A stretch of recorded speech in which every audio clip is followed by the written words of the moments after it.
Okay, so Bungie just let us know that all of our Gunsmith materials are about to become useless, so it's time to turn them in. If you're anything like me, you probably have many of these. I currently have somewhere around 80,000, so I'm going to be spending a lot of time at our friend the Gunsmith to figure out what kind of rolls I can get. And I thought it might make sense to do a quick video just showing you some of the rolls that I'd be looking out for when I turn in all of my materials in case that might help you out. By the way, if it sounds a little different today, I'm recording from my hotel room, but I just wanted to get this out to you as soon as possible, so enjoy. So we're going to be starting off with the kinetic weapons, and I'm really looking mostly for PvP rolls here, but there are going to be a couple with good PvE options, so I'll point that out as much as I can. But obviously my focus is mostly as a PvP player, so that's where I really want to make the majority of this video. So False Promises is a high impact auto rifle in the kinetic slot. In the first two columns in your masterwork, you're really looking for a mix of range and stability here. It can be a little bit hard to control if the recoil is kind of too much for you. So in that case, you might want things like ricochet rounds to help with stability. In the third column, you can also get dynamic sway reduction, which will really help you out controlling that recoil. There's Killing Wind, which will give you a little bit more range after a kill. And then what's kind of fun is you can get overflow so that as you pick up green ammo or heavy ammo, you actually double the size of your magazine and automatically reload it, so you can go on some pretty fun sprees. In the fourth column, there's Swashbuckler, which will give you a little bit of a damage boost. You have Eye of the Storm, which is a really powerful dueling option, so as your health gets lower, you end up actually having more accuracy, which can help you win some of those 1v1 duels. And then also you have Rampage, which is probably the best damage perk on here for the auto rifle. Next up is the Whispering Slab, which is a bow. This one is not seen all that much in PvP, but you will come across bows now and then, and especially more recently after all the special ammo nerfs. This one has a couple interesting things going for it. So first of all, it has Firmly Planted, which means that you can crouch while you shoot and have a little bit more accuracy, which is always helpful. You can also get Hip Fire Grip, which is kind of cool on bows because you can often hip fire your shot to keep your movement speed up while you're not aiming down sights. And it's Archer's Tempo, which will allow you to shoot a little bit or draw your bow faster after every precision kill, so that can kind of help you go on sprees with it potentially. Killing Wind for that extra range after a kill, and Rangefinder to also increase your effective range slightly, which isn't a big deal in bows typically, but might help you out. On the fourth column, pretty no-brainer here. You can get Opening Shot, which synergizes incredibly well with a bow since you're not shooting very often. So I think that's pretty much a no-brainer. For PvE, you might also want to pick up Vorpal Weapon. Could be pretty powerful, especially against trying to kill supers in PvP occasionally. And then there's also things like Demolitionist, which maybe can help you with grenade focus builds, and Swashbuckler for a little bit of extra damage. Okay, Cold Denial is a high impact pulse rifle, which is actually really good in PvP. Definitely one of the top weapons to be looking for on this list. Typically, you're going to want a nice mix of range and stability for your roll. And for the perks, there's a couple good options on the table. So first of all, you have Killing Wind, which is going to help with your range after a kill and also give you that mobility for a little bit faster movement speed. You also have Feeding Frenzy, which is kind of cool to synergize with perks in the fourth column. And Zenmo, it can potentially help you with your stability a bit. In the fourth column, you have Swashbuckler and Multi-Kill Clip as your two main damage perks. I would say Multi-Kill Clip is probably the better one here for the most part. It's going to help you land those slightly easier 2-burst. And then probably the real winner here in my eyes is Eye of the Storm, which again is going to help you win those duels when your health starts to get lower. It's one of the best PvP perks in all of Destiny. Okay, next up is the 7th Seraph Carbine. This is one of the ones that I always wanted to be so good because it looks amazing, but unfortunately it's never been the greatest weapon in PvP. And PvE, the main thing is it creates War Mind cells, which is always useful, but for PvP, the 450 auto rifles just aren't all that good. For the perks, as you'd expect, you want a mix of range and stability. Things like Hammerforge, Small Bore, Ricochet rounds are really useful. And for the perks, pretty much you want something like Slide Shot. And in the fourth column, you actually have a lot of really good options here. Elemental Capacitor can help you with either your handling or your stability, depending on your subclass. You can get Vorpal Weapon to help in PvE quite a bit. Rangefinder is going to help out your range while you're aiming down sights. Swashbuckler for extra damage as well as Rampage. And Moving Target actually is really good for adding aim assist and movement speed. So really good options all across the board here. Okay, next up is the 7th Seraph Revolver. This is a 180 RPM hand cannon. PvE, of course, it can make War Mind cells, which is useful. For PvP, I personally do not like this weapon at all, but if you do really want one for some reason, probably the most interesting thing here is it can get time payload, which is fairly rare for hand cannons, so that can help you with your duels because you make people flinch more. Otherwise, not a whole lot of useful things to talk about for this particular one. Alright, Toil And Trouble is up next. This is a shotgun that's been around forever and just has never been all that popular, although it's really not too bad. For PvP, you're going to want something like Full Choke, Accurized. In the third column, you have Slide Shot, which can be really nice on shotguns because it reloads a pellet while you're sliding. But probably the real winner here is Threat Detector, which is sort of like a pseudo quick draw. This is a perk where if you're close to your enemies, you'll get that extra handling speed. In the fourth column, not a lot of great options here. Pretty much going for Rampage, which might help you get that second kill in a spree after you get your first one. Snapshot will help you activate full choke a little bit faster, and then moving target gives you some extra aim assist, which is always welcome. Okay, Long Shadow is up next. This one actually has a PvE and PvP god roll. So for PvE, you're going to want one of the magazines that increases the magazine size, like Appended Mag or Tactical Mag. And then you're going to want Rapid Hit and Triple Tap, and pair that with a Reload Masterwork. This is one of the better DPS snipers out there for PvE. And for PvP, typically what you want is Snapshot, Moving Target, and one of the lowest zoom sights. Okay, next up we have Lonesome. This is a 260 RPM sidearm. I'm not personally the biggest sidearm guy, but if you're into them, hey, enjoy it. You typically are going to want maximum possible range on this thing to push that effective range out. So in the far right column, you have things like Swashbuckler, Kill Clip, and Multi-Kill Clip, which can be quite helpful for getting that extra damage after your first kill. And you have Rapid Hit or Outlaw in the third column to speed up that reload. Next up, we have the Ikelos Sniper. This is one of the unfortunate ones that got just devastated when the quick draw change happened, so it doesn't scope in very fast in PvP anymore compared to having Snapshot. But, you know, might still be useful in the future, especially because you can get the handling pretty high. I think for PvE, probably your best bet here is to go for Triple Tap and then High Impact Reserves. That will give you some nice damage. Box Breathing can be kind of cool for building up that damage on your first shot, although with this kind of a sniper, it's not dealing that much damage per shot anyway, so probably not all that useful. And then Disruption Break actually can be kind of interesting too, depending on the kinetic weapon that you're going to pair it with. The Ikelos SMG is one of my favorite SMGs. I've always really enjoyed this thing for both PvE and PvP ever since it first came into the game back in Season 3. Not the strongest thing out there right now, but you know, can create those Warmind cells in PvE, which is always useful. It has a couple really cool rolls for both, so Ricochet rounds can increase that range, which is always helpful for PvP. It can get dynamic sway reduction and tap the trigger together, which is really cool because basically you'll start shooting with tap the trigger, which will help your accuracy, and then as you keep firing, dynamic sway reduction kicks in. So that's kind of a cool combo. And for PvE, you have some cool options too, like you have Subsistence to keep that magazine filled up. You have Disruption Break, which can help you deal more damage with your kinetic weapon. Surrounded can help you deal more damage when you're close by enemies.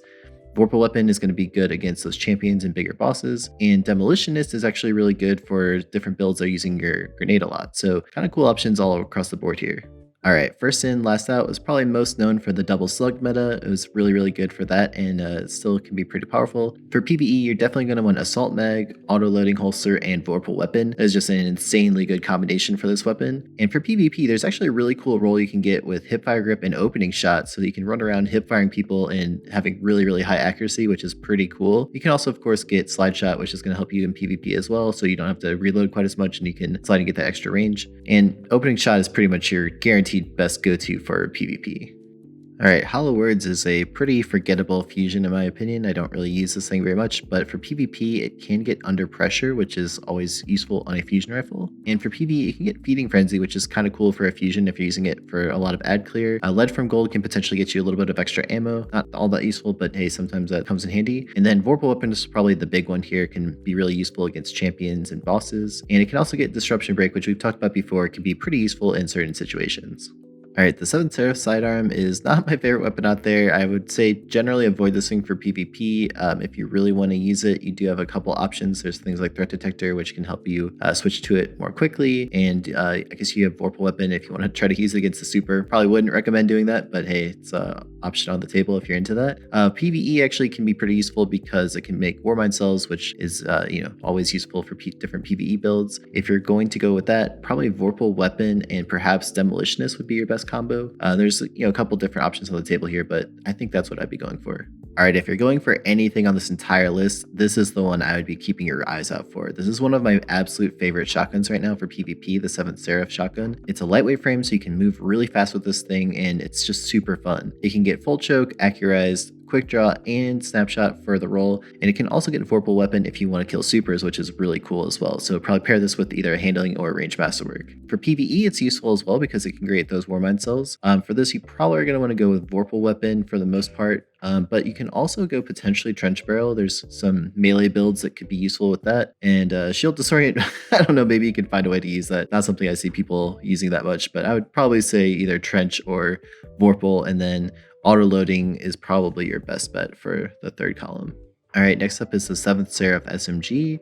For PvP, probably would ignore this one. It only gets 13 zoom, so it's just gonna really struggle. The range isn't too bad, I guess, but without a high zoom set in PvP, SMGs are just not all that good. For PvE though, it can make the Warmind cells, so maybe worth keeping for that reason. If you're going to go for one, I would say probably Vorpal Weapon or Feeding Frenzy for that fourth column. And for the third column, you have a couple options here as well. You have 4 times a charm, which can maybe help you get ammo back if you're landing a whole lot of precision kills. And it also has Ambitious Assassin, which can help you keep your magazine filled up if you're killing ads really quickly. Alright, next up is Arsenic Bite. This one in PvE can be kind of cool because it has Explosive Head, so that splits the damage of the arrow a little bit, and again, that can make it useful against some of those champions, so when there's certain arrow-focused mods in the artifact, that can be helpful. Now for PvP, I'm not really a huge bow guy in the first place, but I would probably be looking for things like Archer's Tempo and potentially Moving Target. The Last Dance is one of those 3-burst sidearms from the Omelon manufacturer. For PvP, you're probably going to want Kill Clip on this one. I think that's probably your best bet to really melt people, but if you want to go for the more range game, you can go with the Rangefinder. Tap the Trigger can actually be kind of cool too. And for the third column, probably looking at something like Moving Target, Quick Draw, or Threat Detector.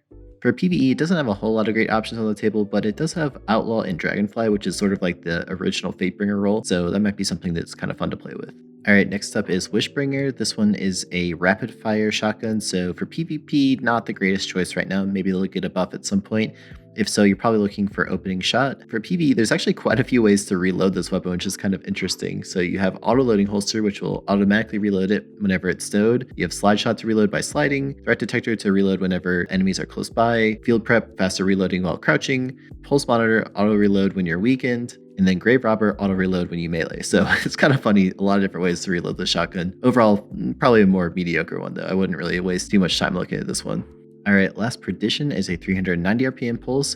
For PvP, that makes it really cool because any sort of a damage boost is going to allow that to 2 bursts. So we're looking at things like Rampage here, which is my personal pick for the 390s. I really like that synergy together. You also do have Kill Clip though, which can deal a little bit more damage, so potentially land a few less headshots, more body shots. For the third column, you're probably looking for either Moving Target for that extra aim assist, or you can also go with Outlaw to pair with something like Kill Clip. That's always a nice combo together. For PvE, the main draw of this thing is just going to be having a Void Pulse Rifle. I'd say probably Rampage and Outlaw is going to be your go-to pick here. Nothing groundbreaking, but that's always a great combination.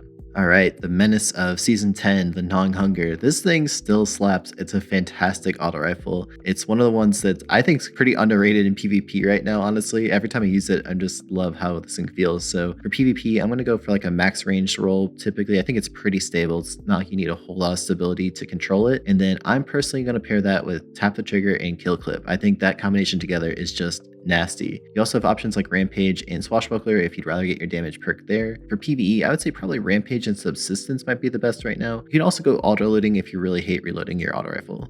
Next up, we have the Truthteller. For PvP, I'd say you probably want Quick Draw and auto-loading together, and potentially Proximity if you feel like it's hard to hit those direct shots. It does reduce the ability to get those one-hit kills, but with a grenade launcher in my eyes, you're typically trying to get that cleanup damage around corners and stuff like that anyway. So for PvE, this thing actually is really useful because it can get blinding grenades, which is super helpful in high-level GMs and master raids and stuff like that. So definitely want probably blinding grenades. You can go with auto-loading so you don't have to reload.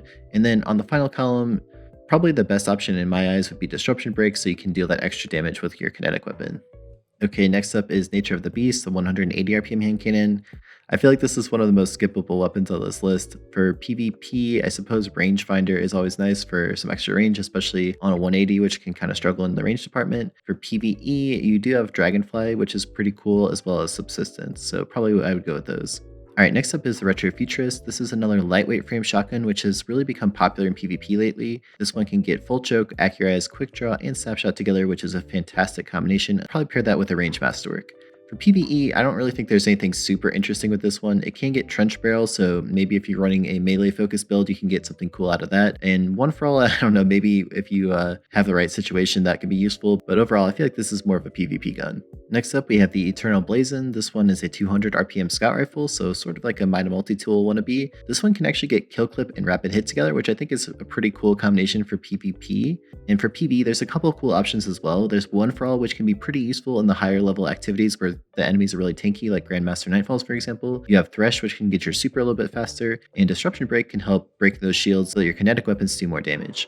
You have Rapid Hit to reload faster, and then there's also Overflow, so if you walk over any sort of other ammo, you can double the size of your magazine, which can be really helpful for killing a lot of enemies quickly. All right, next up we have the Cartesian Coordinate is one of those really fast charging fusion rifles. For PvP, you have hipfire grip, which can be really helpful, especially if you're sort of using it like a hipfire shotgun since it charges so fast. You also have under pressure, which can help with the stability a bit. And you also have high impact reserves, which I'm not sure on this particular archetype if that's worth using or not. For PvE though, this one's really fun to use, especially in this current season while we still have the particle repeater mod, because Vorpal Weapon together with Feeding Frenzy can allow you to just decimate yellow bars really quickly. It's very fun. So that's probably what I would go with for PvE. Alright, the number is a 450 RPM auto rifle, which in PvP at the moment is not the greatest thing out there, and it doesn't even really have that many great PvP roles. Probably the best one would be multi-kill clip and maybe Killing Wind or Surplus, but I just don't think it's all that good of an option right now, so I probably wouldn't bother using it until these get buffed. For PvE though, it does have access to One for All, which can be really helpful in those Grandmaster Nightfalls and tougher activities where the enemies don't die quite so easily. So if there's a season where you really need a auto rifle, particularly one that is of the arc element, that could be a pretty good pick. The Vision is a sidearm from the Future War Cult. I'm not a huge sidearm guy myself, so fill me in the comments if there's anything I'm really missing here. For PvP, I would probably say Kill Clip and Killing Wind would be my best options. And for PvE, you have a couple good options on the table. You have Disruption Break, which can help you with that kinetic damage. You have One for All, which is good against those endgame activities. And you have Ambitious Assassin, which can keep your magazine full. So there's a couple good options on the table. I'm sure I'm going to pronounce this one wrong, but this is the Pleiades Corrector from Future War Cult. For PvP, I don't think there's a whole lot of great options on the table. It's a 200 RPM scout, which just isn't all that popular right now anyway. You do have Eye of the Storm, which is a pretty good dueling perk, as I've mentioned a couple times. For damage, you have multi-kill clip. And then there's also Elemental Capacitor, which is kind of interesting because you can get either really high handling with an arc subclass or really high stability with a void subclass. And Wellspring can be cool if you're going for a build with a lot of grenades and melee abilities. For PvE, I think your best bet here is Demolitionist or Multi-Kill Clip on the far right column, and probably Outlaw in the third column. Alright, the Deicide or Deicide, I'm not really sure how to pronounce that, let me know in the comments. Either way, this is a rapid fire shotgun, so for PvP, honestly just pass on this thing until they get buffed, not really worth keeping. For PvE, the most interesting thing here is it has 1-2 punch, which can be really useful for some melee builds to deal a lot of damage. If you're going for that, what you're going to want to do is pair that with one of the second column perks that increases the magazine size so you don't have to reload in between your punching. Okay, onto the heavy weapons. We're going to go through these pretty quickly. Berenger's Memory is up first. This is a grenade launcher in the heavy slot. With the terrible blast radius, I would not recommend using this thing in PvP. Definitely just not even worth it. There's so many better grenade launchers out there. For PvE, it has auto-loading holster, which I think is probably the most important thing because that just increases your overall DPS since you can be not spending any time reloading and instead you're damaging with your other weapons. So I think that's pretty much your surefire bet. Otherwise, maybe Clown Cartridge in the third column. Not really sure. If you have a particular role you think is good, let me know in the comments. Okay, next up is Temptation's Hook. This is a really fun sword because it flings a bolt of energy towards your enemy since it's a caster frame. For PvP, it really doesn't matter too much what your role is because it's going to one-shot people anyway. And for PvE, I would say you probably want to go with either Vorpal Weapon or Whirlwind Blade for the fourth column and Relentless Strikes for the third column. Okay, Falling Guillotine is a sword which is still a very good DPS option out there. If you don't have one, this is another one of those ones you should really be looking for with your mats. For PvP, it doesn't really matter what your role is, but for PvE, you definitely want to go with Whirlwind Blade, Relentless Strikes, Swordmaster's Guide, and Jagged Edge for maximum damage. Alright, the 7th Seraph Saw is a machine gun that's a bit unique because it can make Warmind cells. For PvP, I would not really recommend this thing. I think there's much better machine guns out there. For PvE though, if you do want to use it, you have a couple cool options. Like you have the Firing Line, which can be a really nice damage buff when you're standing next to teammates. And then you have Vorpal Weapon, which can also be nice. And probably I would go with auto-loading holsters so you don't have to sit there reloading the machine gun. That can take quite a while. The Outrageous Fortune is another grenade launcher which I would probably avoid for PvP. I think there's better options out there. For PvE, it does have auto-loading holster, which can be really nice on a grenade launcher. And if you do want to use it for ad clear for some reason, there is Rampage, so that's kind of cool. Okay, the Bad Omens is a rocket launcher that came originally from Gambit. This one for PvP I would avoid as well because there's other options out there like the Eyes of Tomorrow from Trials, for example, that have a lot higher blast radius, so I don't think this one's really that worth using for PvP. For PvE though, it can get auto-loading holster and cluster bombs, which is a great combination, so that's probably what I'd be looking for. Okay, the Tarantula is a linear fusion rifle. This one for PvP you might not think would be the best pick, but if your name is Shadow, aka my friend Shadow, it's a fantastic weapon. He decimates people in PvP because it pulls, I believe, 5 shots per heavy brick in normal PvP. You'd think you might want to go Snapshot, but actually I think the better thing here is Rampage, and the reason is that I believe it's 2 stacks of Rampage allows you to one-shot body shot any enemies after that. So you get your 2 headshots, and then you could theoretically get 3 body shot kills in a row afterwards. So it's kind of, not probably not the most competitive option out there, but it is pretty cool. If you do want to use it for PvP, you're probably going to pair that with either moving target or firmly planted. And for PvE, this one has some cool options as well. There's box breathing, which is only effective on the very first shot, so situationally can be pretty useful. And for the third column, you're probably either looking for field prep or feeding frenzy to reload a little bit faster. Okay, next is the Memory Interdict, which comes from Future War Cold as well. I think this one's actually the best PvP grenade launcher on this list, which is why I told you to ignore the other ones. This one has a higher blast radius than the others, which makes it, I think, a little bit better. And it can get Impulse Amplifier, which helps with their velocity. And Chain Reaction is kind of cool because if you kill one enemy, they make an explosion, kind of like Firefly, which can damage other enemies. So potentially you can get, a couple chain kills if you get that to work out in your favor. And in PvE, Chain Reaction can actually be also really useful for clearing ads, which is pretty cool. And it has auto-loading holster, which is great because you don't want to be reloading grenade launchers whenever you can possibly avoid it. Okay, next up is the Quickfang. This is the hunter-specific sword from year 1. For PvP, it doesn't really matter what role you have because you're going to one-shot stuff anyway, but it's really cool looking to run around with it. So you have Assassin's Blade and Tireless Blade together, which can be kind of a fun synergy. You have One for All, which technically could be good if you're ballsy and want to run out there and get your damage from hitting multiple enemies, but I probably wouldn't recommend that one. That seems a little bit scary. You also have Thresh, which is kind of interesting for getting your super back fast, so kind of a rare thing on a sword, but that is kind of a cool option on the table. And then Relentless Strikes is always useful on a sword too, so a lot of good options there. Okay, next up is the Eternity's Edge. This one, again, for PvP, doesn't really matter what your role is because it's going to one-shot anyway. For PvE, you have Assassin's Blade again, which is kind of interesting. This one has Surrounded, which can be kind of cool because you're typically going to be surrounded by enemies anyway when you're using a sword, so there's some kind of natural synergy with that one. You have Thresh once again, so you can get super energy from landing kills, and Relentless Strikes is always a good pick for swords.